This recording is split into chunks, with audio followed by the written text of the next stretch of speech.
Hello and welcome back to our lectures on the Exalted Treatise on the Response of the Tao. Today we're going to look at a few passages, beginning with this one. So, provoke disputes and litigation and rashly join factions. Clearly still in the same section on misdeeds, and in this particular section there's a wide assortment of different misdeeds. Some may not be so instinctive. So why would it be wrong to help or encourage dispute and litigation?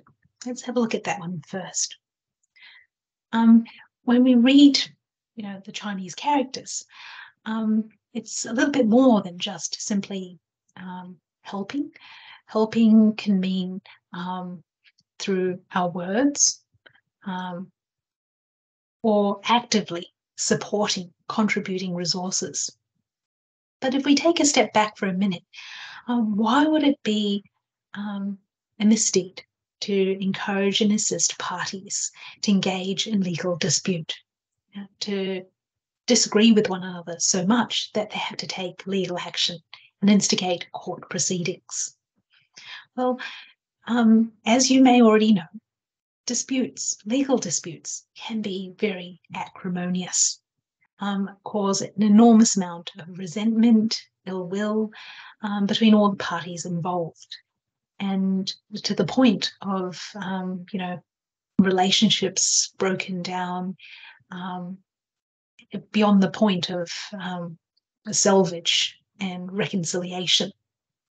And why that is, what often begins as a disagreement, a difference between two parties, be two individuals, sort of escalates when it, the resort to taking matters to court, and ends up involving many, many other people, not just the lawyers, not just the judicial officers, the judge, the members of the court, in that sort of public setting, but the witnesses called by either side to essentially support their case.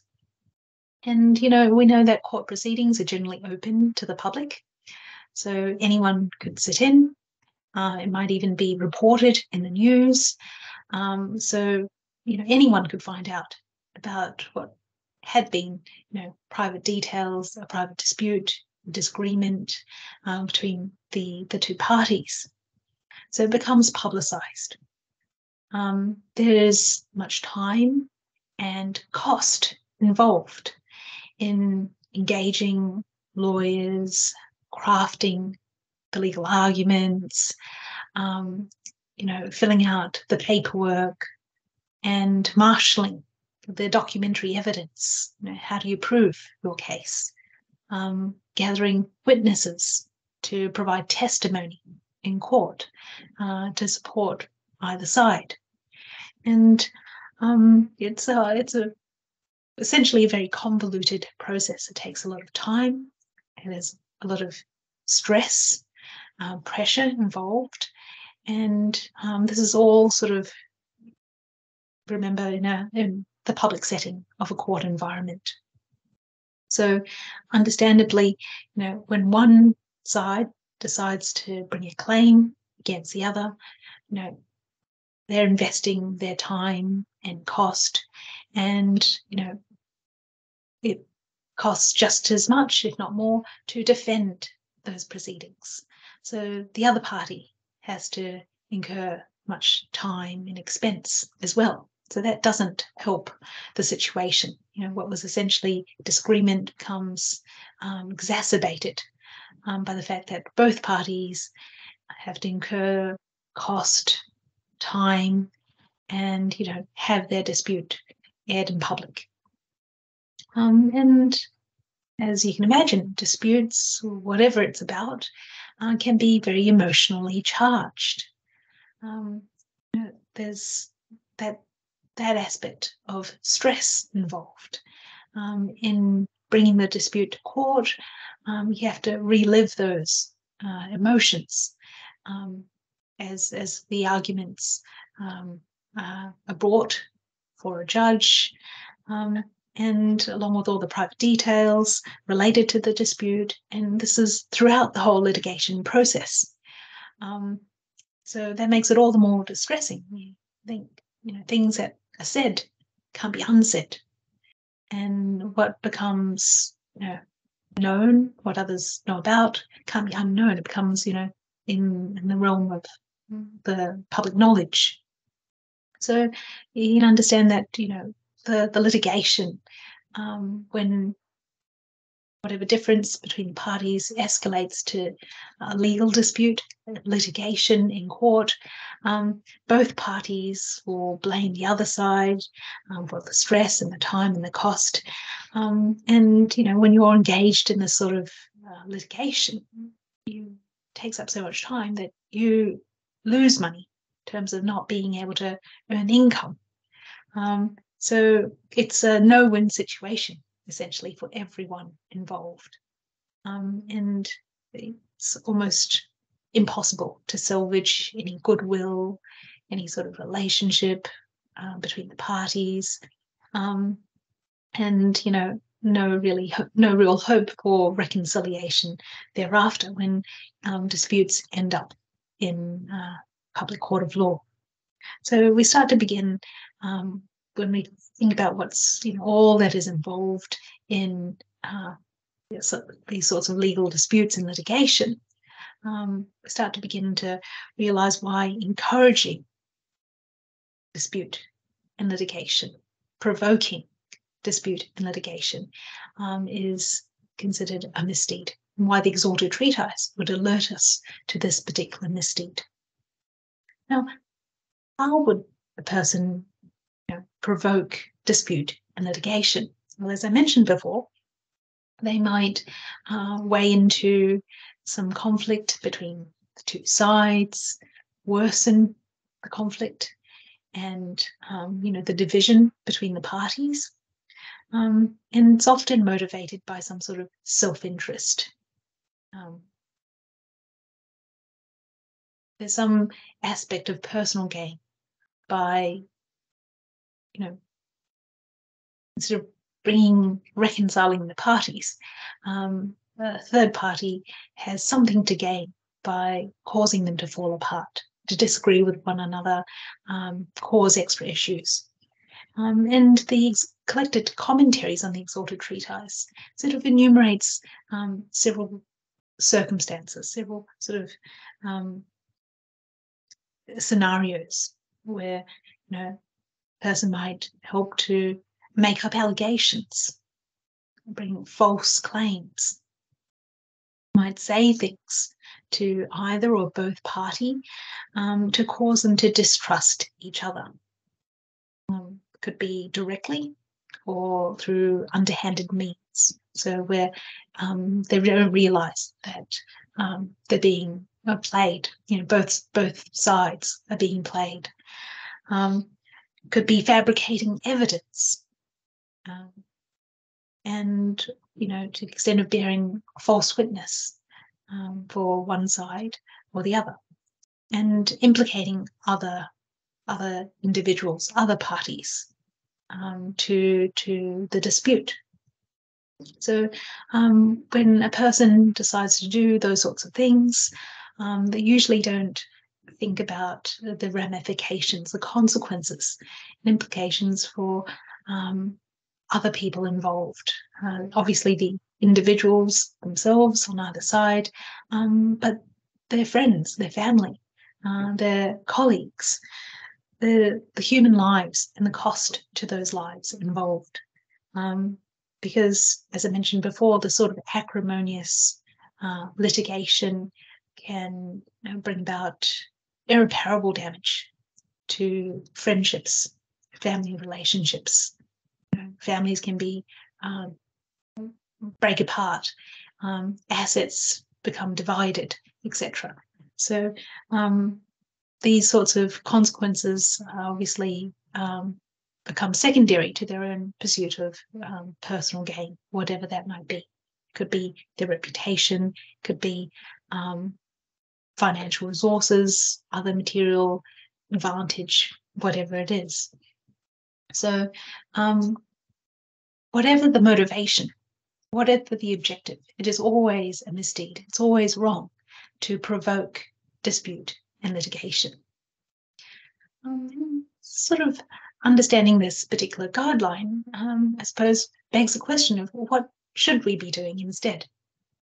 What should we be doing? Well, a person seeing parties in dispute, who disagree with one another, who are fighting in conflict, should try their best to help them reconcile, overcome the differences.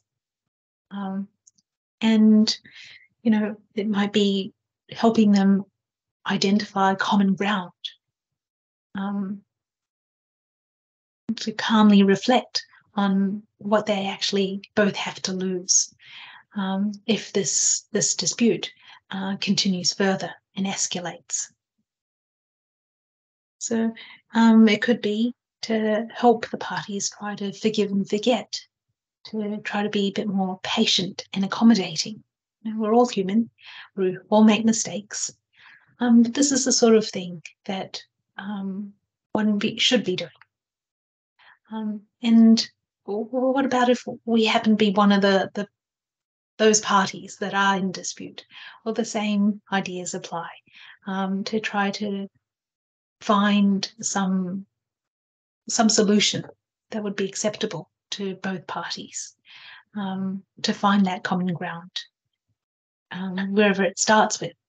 And there's an interesting anecdote that's recorded in the collected commentaries that relates to an individual by the name of Xie, and his dates are unknown. But what we do know is that this was a man who enjoyed doing good deeds, charitable work, and by his very nature, he never would never engage in any argument or dispute with anyone. So, let alone thinking the thought of engaging in litigation. So, how do we know this? Well, one time his neighbor actually decides to take over a part of his land, actually, encroach and occupy land that was actually his. And, people point out to him that he would be well within his rights to take legal action against his neighbor for doing this. This is clearly wrong. And, that they just can't get away with it. But what does he say? And what is his attitude to this sort of conduct? Well, he responds with the line, and it translates, line in Chinese originally, but it translates to a very simple sentence. They may take over the land, but they can't take over the heavens. So, and what's implied is, it's quite beautiful that, yes, they might be able to take advantage of me for some time, for a limited period of time. But what they've done, I have other land. There's space and still enough for me to continue going about my life and work. But what they can't do is pull the wool over the eyes of heaven. I might not enforce my legal rights, but the spirits overseeing all human conduct and activity, well, they will certainly know what's right and wrong, and they will always be fair. So I might be in a position to forgive and forget and let them get away with it, but they won't be able to get away with it anyway. And I think that essentially helps us understand that whatever, maybe it's not worth quarreling and getting into contention over certain matters. There's this sort of attitude, whatever matter that Xie encountered, he would always try to be kind, to be generous, magnanimous, and try to get along with everyone around him. And it was this sort of an attitude that enabled him to live to the ripe old age of 75. And it's recorded that he had many descendants. And not only that his family was prosperous, but his many children and grandchildren rose to social prominence. So they were very successful and respected in society. And you could say that was probably due to the quiet merits accumulated by their ancestor, Xietio, in sort of committing to this approach throughout his life. And it's worth bearing in mind especially when we're reading this particular guideline, not to provoke dispute and litigation. Okay, let's have a look at the next line. The next line relates to sort of states rashly joining factions, so carelessly following the crowd, to the extent of even subscribing, seeking out alliances and allies. And why would a person do that? Again, to try to, in pursuit of their self-interest, that happens to align with maybe some group, dominant group, and there seems to be safety or strength in numbers, especially when people are trying to bend the rules or even bend the law. It seems that well, everyone else is doing it, or so many people are already doing this, and I'm just following along. That doesn't actually make it right, and in fact, it can cause a lot of detriment to others, not just people within one organization, but others, the wider community. So now that probably sounds very abstract. I have two examples that spring to mind that can help us understand why this misdeed is pernicious, why this misdeed would cause detriment to others. So if we look at, on the level of individuals, I'm not talking collusion, which can be quite unlawful, but at the level of the individual. When a school child, chooses to join the popular group at school, well, that, committing to that might cause, or can often cause, their parents to have to waste their hard-earned money on unnecessary activities and buying unnecessary things just to keep up with their so-called friends. And but more than that, there can also be peer pressure when following that popular vote means perhaps not to overtly bully, but to disregard and ignore classmates, certain classmates. Now, it's important to remember that those with the popular vote, they may not always be doing the right thing. So, but it can be all too easy to just follow the crowd. So rashly joins factions sort of implies that you're not really thinking, not really reflecting on the factions that you're joining, whether the crowd or this particular group, what they're doing is right or wrong. Now, beyond the school ground, in the workplace, for example, some colleagues might be reluctant to support a good idea because the person who proposed it may not be favoured by the powers that be, the superiors. And I think there are politics in any organisation, even voluntary organisations, and it can be particularly overwhelming for new joiners, especially junior colleagues, because as they're learning the ropes, they're juggling multiple tasks, instructions from different colleagues, different levels of seniority. There's only a limited hours of time in a day. So this, you can imagine a junior associate having to decide what to prioritize. What do you do first? Everything seems important and urgent. What do you do first? What are the matters that you complete with more careful attention? Is it those tasks from the people who seem to carry more clout in the organisation? Or is it actually based on the urgency and importance of the matter at hand? It can be quite confusing where the boss involves a junior colleague in something strategic.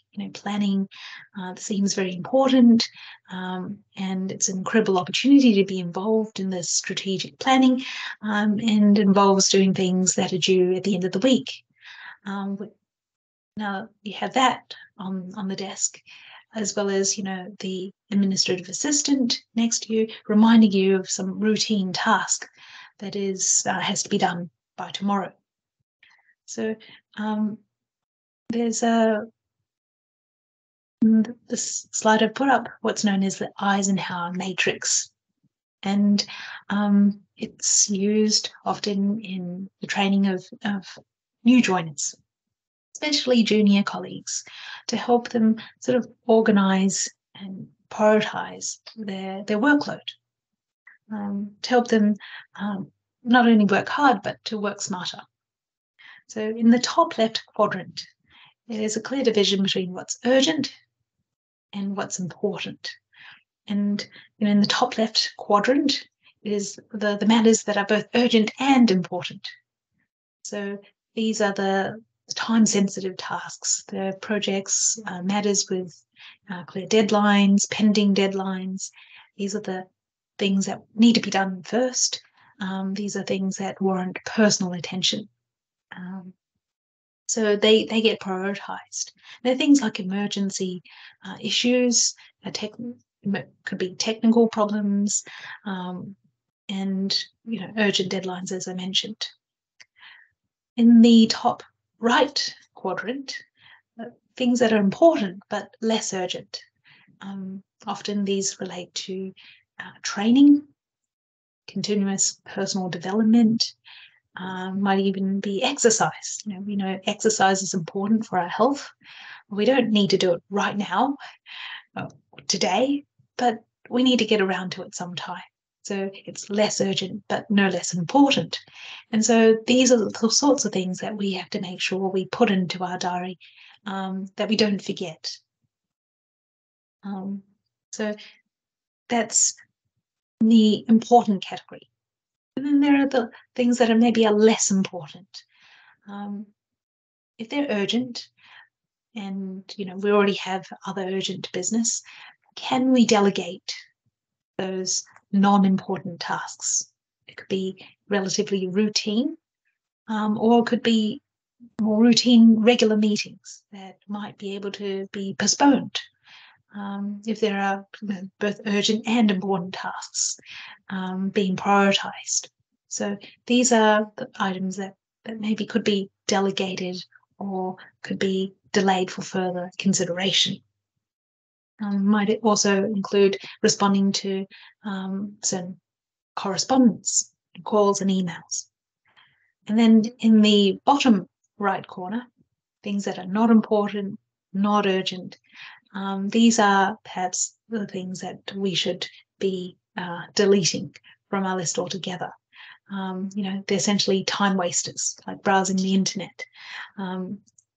So that helps perhaps in some way to clear the clutter of all the matters we have to deal with on a day-to-day basis, to put them in the right category, so we know maybe what to do first, what to do a bit later, and to focus our energies. So, but at the end of the day, what is important requires judgment. And as a junior colleague, my advice would be to consult, more experienced, those who are more experienced. Could be through mentors, even someone outside of the organisation, to have this independent perspective. but it requires judgment, and this is something that is worth developing over time. So this is about not provoking dispute and litigation, and not rationally joining factions. Let's have a look at the next slides. This is listen to the gossip of wives and disregard the instruction of parents. Now, what this passage is getting at is where a person prefers listening to those who they're emotionally close to, their spouse, over the voice of reason, right, is represented by the parents. Yeah, parents have known us from the day that we were born. They look out for our best interests, the interests of the family as a whole, etc. And so in this particular passage, they represent the voice of reason, compared to the emotional ties that we have as represented by a spouse. And it's easy to be swayed by the former, because these emotional ties can affect us to the extent that we would be persuaded. We would actually listen to unsubstantiated claims and comment, as signaled by the word gossip. And this could be because we happen to be around these people most of the time. They could be our peers, besides our spouse, it could be our peers in terms of our colleagues and classmates, our friends, etc. So their level of experience may be relatively similar to us compared to, an elder who has walked further along the path of life. So when we're amongst our peers or people we have these emotional ties to, this particular passage alerts us to the need to be all the more cautious, or to maintain a calm, rational judgment. Seems to be a trend, isn't it? Not to be carelessly joining factions, following along the crowd, and maintaining this rational judgment, listening to the voice of reason. Now, Venerable Master Chin Kong, in his lecture on these lines, he makes a point that because the foundational education, cultivating good character, has been neglected for so long in society generally, maybe parents these days would be just as emotionally, their words may be just as emotionally charged. So instead of parents here, you should probably read this sentence today to refer to the teachings of sages. We should be reading, studying the teachings of sages, ancient sages, and really understanding and interpreting those words so that our decisions as to what we think, say, and do in our life can be better informed. But in the sense of, being informed by time-honored advice and guidelines. Now, in the Buddhist context, we know that Shakyamuni Buddha spent almost 5 decades teaching about the reality of human life and the world around us. And the Buddhist tradition offers central guidelines in the form of the 5 precepts, the 10 virtuous conducts. They're guidelines that help us know what is the right thing to think, say, and do. But besides the Buddhist tradition, in this slide I have an extract from what's known as the Venerable Documents, or 上书 in Chinese. And essentially this particular text is one of the 5 classics. It's one of 5 classical Chinese texts that made up the core curriculum of mainstream education in pre-modern China, ever since, you could say, the 2nd century, before the Common Era. And what this passage, this text relates to, is they're basically words of a chief minister by the name of Fu Yue, who was the chief minister serving, was the longest reigning ruler of the Shang dynasty in China's earliest history. And this ruler, by the name of Wu Ding, he was in power for 60 years, from 1324 to 1264, before the Common Era. And this particular ruler, Shang King, achieved a revival of the Shang dynasty, extensively expanded the territory, and he ultimately, so his reign has been looked on as a golden age in that early period of Chinese history. And he credits the success to the advice of his chief minister, Fu Yue. And this is one extract of what his the sorts of advice that he gains from this minister. The minister points out that, whether there's order or disorder in the state depends on the people serving in government. They're looked on as the role models, the leaders in society, along with, obviously, the head of state, the king himself. So this sort of public office should not be, given lightly. It should be awarded to those of proper ability. It should be awarded based on merit. And the rank is a sort of relates to the recognition, reward and remuneration. This recognition should be conferred on those who are virtuous, really worthy of that recognition. So he calls for merit, appointments based on merit, and recognition based on merit. And carefully ponder, carefully consider, think through your actions, and only act at the right times. So really taking all factors into account. And you could say it's golden words of advice for anyone. When a person thinks that they're already good at something, well, actually, they might not turn out to be correct, and in claiming to be good, lose that goodness. When they boast of having some strength or ability, that sort of exaggerated claim means that they lose the merit in that ability. Adequate preparation, being organized and prepared, means one is able to anticipate issues and mitigate risks, so no issues will arise. You're set in favor of success, and not to appoint favorites. That alludes to what was covered before. People should be appointed by their merits, and not to be ashamed of mistakes or try to cover them up.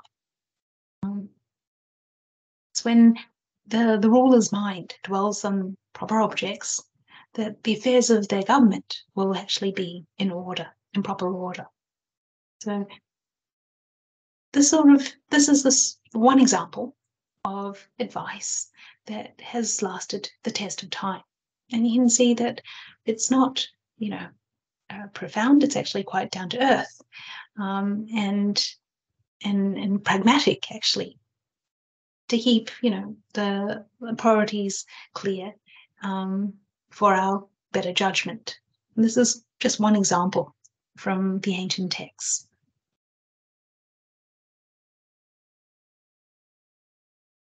So I would say that, this particular passage reminds us to rise beyond our emotional responses, to to listen to the voice of reason, informed by the teachings of the ancient sages.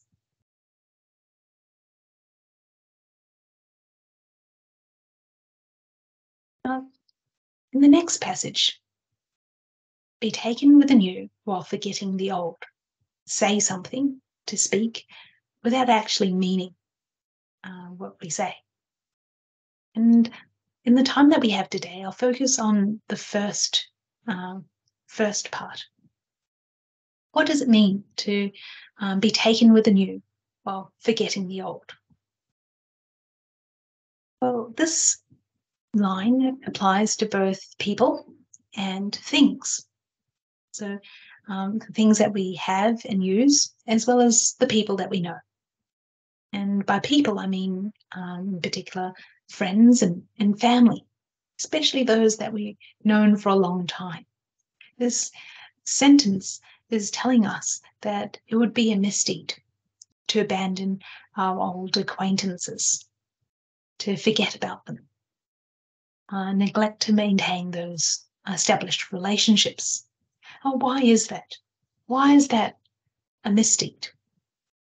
Well, if you think about it, people who've known us for a long time, they've seen us through thick and thin, and they've very often have supported, helped us in some way along the way.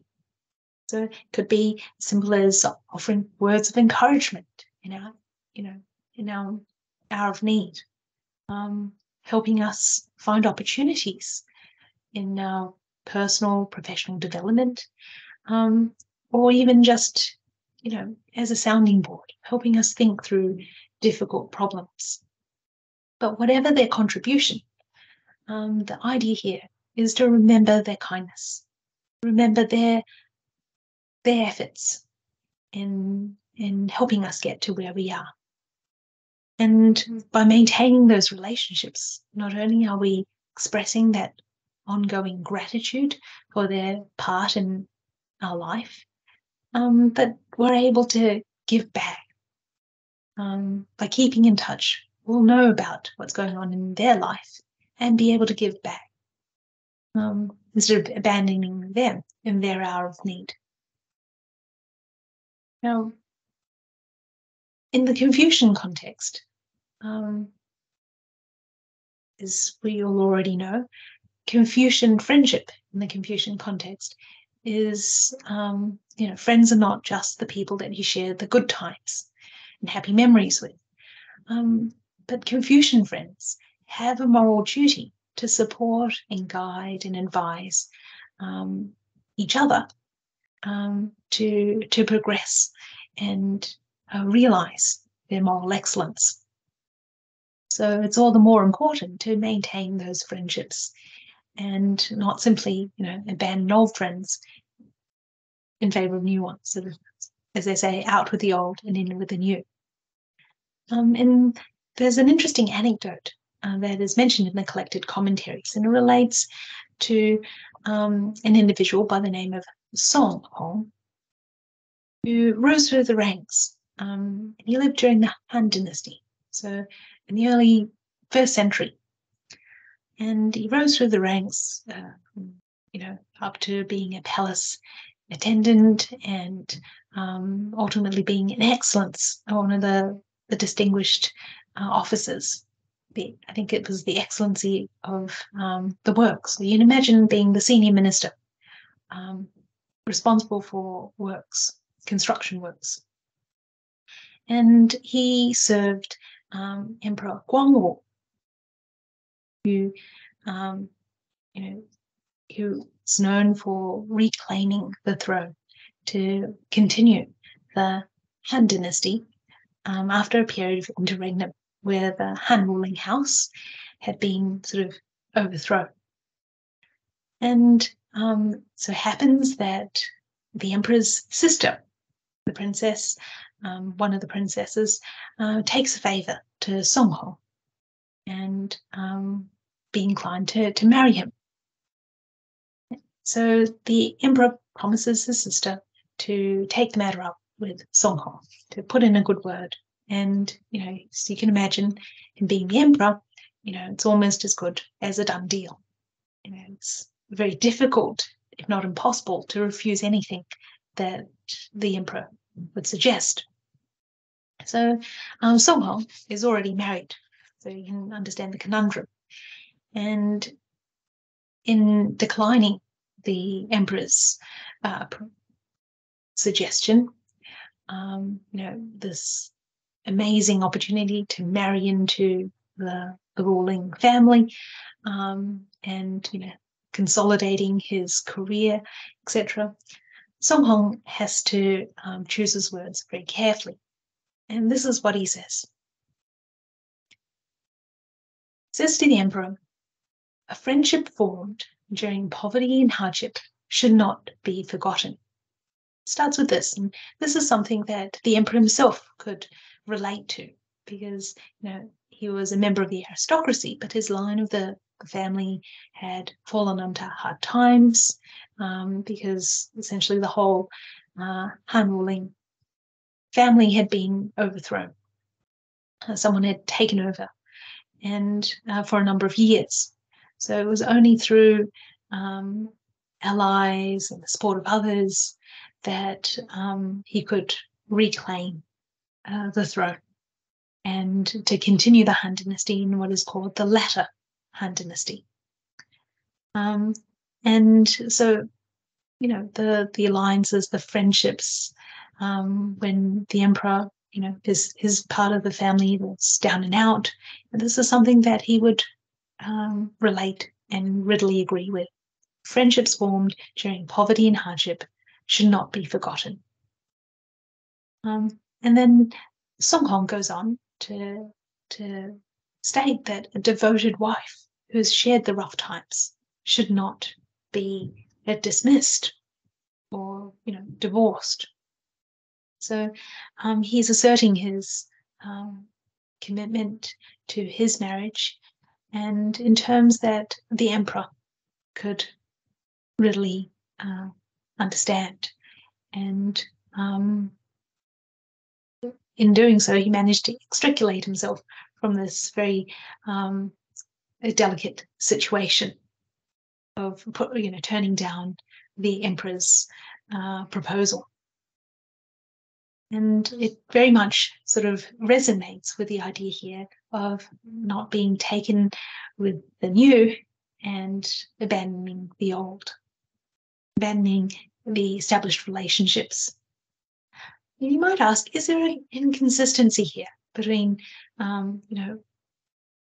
what we covered before, not listening to spouse, those that we're emotionally close to, and here to maintain our established relationships. These are people that we are close to, and we've known for a very long time.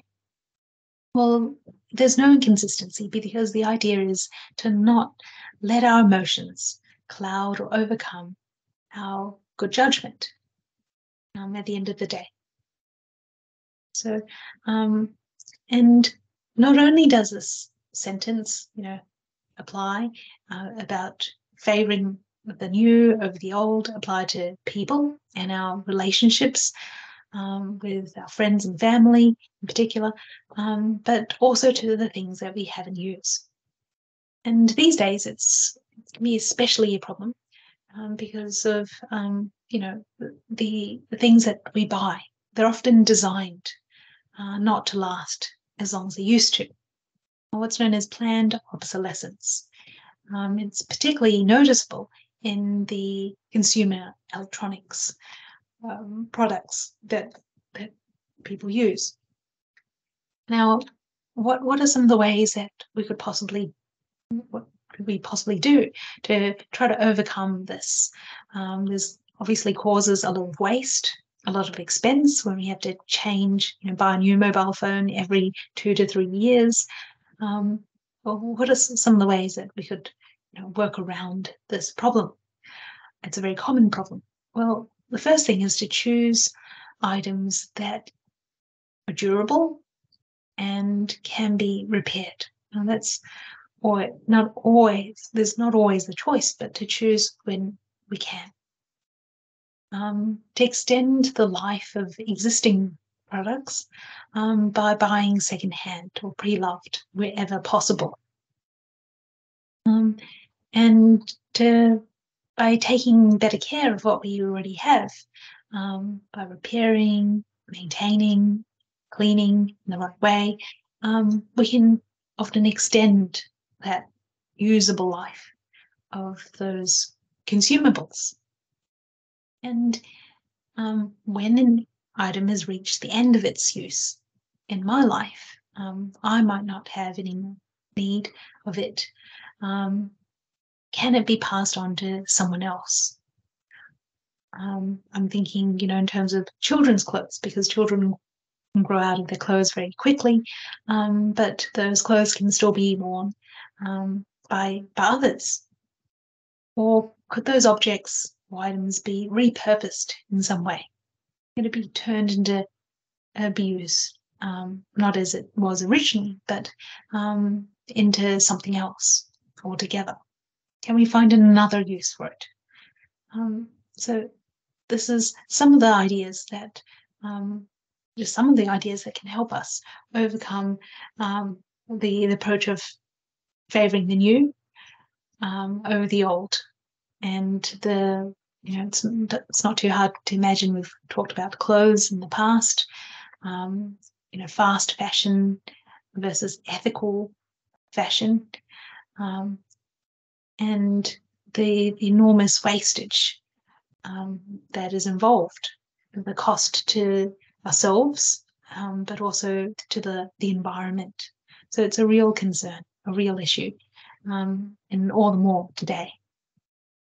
So I think that includes our consideration of the following lines: provoking dispute and litigation, not to encourage or assist the sort of legal disputes, but to actively try, wherever possible, where the parties were entrusted, to help find common ground and resolution of the underlying issues.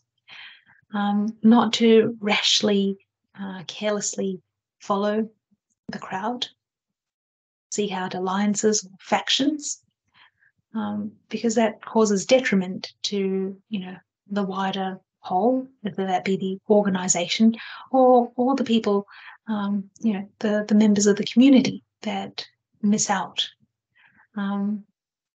Not to listen to those that we're emotionally close to, over the voice of reason, rational, remember to rationally reflect, maintain a clear mind, and proper judgment, and best informed by the teachings of the ancient sages. And finally, not to be taken with the new while forgetting the old, whether in terms of people or the things that we have in use. That concludes this week's lecture on the Exalted Treatise on the Response of the Tao. I very much look forward to seeing you next week. And thank you very much for your kind attention.